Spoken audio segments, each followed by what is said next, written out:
Hello guys, welcome to my new vlog हैन। आज चाहिँ म यता मेरो घट्टामा आएको छु, पुरानो घट्टामा चट्टोपारामा हेरेर हेर्नु होला। यो घट्टामा आएको छु अनि आज त अल्छी लागिरहेको छ जे भयो नि। चट्टोपारामा म चाहिँ अब माथि जाँदैछु के, यहाँ अल्छी लाग्यो भएर यसो छ गाइस ठाउँ चाहिँ। अब अहिले के हो आयो भने म यहाँतिरको बक्स पनि हालिदिन्छु है त। यस्तो दामी म चाहिँ जाँदैछु है चट्टोपारामा। अब म चाहिँ यस्तो बाटो हिँड्दैछु क्या। त्यही हो साथीहरू, सब्सक्राइब गर्नु पर्यो भन्न चाहन्छु होइन। म चाहिँ अब यता माथितिर जान्छु, साथी नै आउँछ होला। यस्तो चराइ चरा गाइस। ल हामी छेउबाट जानु पर्ने हुन्छ। यस्तो छ बाटो चाहिँ जे भयो नि। अब हामी चल्दिउँ भाइ, चल्दिङ। साथीहरू यस्तो राम्रो फुलेछ है। यसलाई के भन्छ थाहा छैन, जे पनि यस्तो दामी फुलेछ। वाउ नाइस भन्न चाहन्छु म चाहिँ। त्यो साथीहरू आज चाहिँ भ्लग दामी हुनेवाला छ भन्न चाहन्छु होइन। त्यही हो, म चाहिँ अब यसो हिँड्दैछु। यो चाहिँ पहिला पुरानो गोठ होइन, यस्तो छ पुरानो गोठ। पहिला हाम्रो बाजे बोजू बस्ताको गोठ चाहिँ यस्तो छ। यो चाहिँ हाम्रो बोजूको भाइको गोठ हो होइन, यस्तो छ।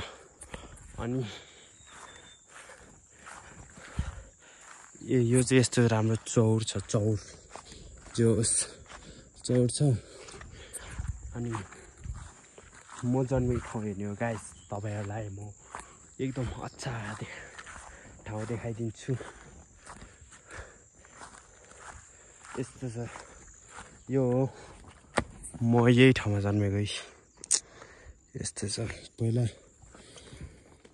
पहिला हामी यहीँ बस्थ्यो अरे, अनि म यही गोठमै जन्मेको अरे। ल यहाँ गोठ थियो एउटा, म गोठमै जन्मेको अरे। अनि यस्तो छ क्या, यतै जन्मेको हुनुपर्छ। यही हो मेरो बर्थ प्लेस चाहिँ। यो ठाउँ छोडेको चाहिँ अब भइसक्यो लगभग 10 वर्ष जति भइसक्यो। अब त्यो भूकम्प आएकोदेखि यो छोडिसक्यो यो ठाउँ। तर म जन्मिनु चाहिँ यही ठाउँमै जन्मेको हो साथीहरू। पहिला जङ्गलमा यहाँ बस्थ्यो। यहाँ खडीको गाडी बनाएर खेल्ने गर्थ्यौँ हामी। यहाँ छ यस्तो यो के सेपको, यो dolphin on the house, dolphin सेपको छ यहाँ। डल्फिन ढुङ्गावाला डल्फिन छ गाइस। त्यही हो, जन्मिने चाहिँ यो ठाउँमा जन्मेको क्या म चट्टोपारामा। बर्थ प्लेस यही हो मेरो।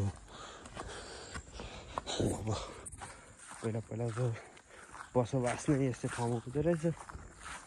अहिले पो घर बनाएर चट्ट भयो। त्यही माथि यो यस्तो दामी प्राकृतिक रूपको ढुङ्गा छ यता। यस्तो म चाहिँ जहिले गाई चराउन आउँदा चाहिँ यहीँ बसेर मस्त मोबाइल खेल्थेँ पहिला। अहिले त मोबाइल खेल्ने चलाइ गयो। ल साथीहरू पौडी हान्दैछौँ हामी चाहिँ चट्टोपारामा। हानिसक्यो होइन यस्तो पानी। ल डाइभिङ हान्दिउँ क्या हो। ल साथीहरू म जाँदैछु। ल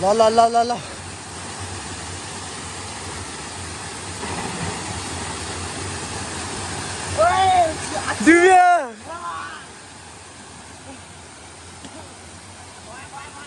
ल पास भएको नि यो स्कुल पढ्छ होला होइन यो स्कुल पढ्छ होला होइन यो स्कुल पढ्छ होइन मा 11 12 मा हुँदाखेरि पोखरा लैजाउँ हुन्छ कस्तो ल अब म आएपछि के ल साथीहरू यो पालि कतै लाने टुर लाने भने पनि नजाने भन्दै हुन्छ म त गुर पिकनिक जाने भने अरू पालि हामीसँग जानुपर्छ 11 मा सबै अब 9 देखि 12 सम्म लान्छ होला क्या अब त्यही त ल साथीहरू पौडी खेल्छ कि हाम्रो चाहिँ यहाँ ठुलो डिस्कसन चलिरहेको छ यहाँ डिस्कसन चाउचाउ कपाल बोकेर आइसकेको छु हामी चाहिँ समय हामी चाहिँ चट्टपारमा आयो है ल आजलाई भ्लग चाहिँ यति नै हुन्छ होइन अब अहिलेसम्म हेर्नु भएको छ भने लाइक सेयर सब्सक्राइब गर्नेहरू थ्याङ्क यू भन्न चाहन्छु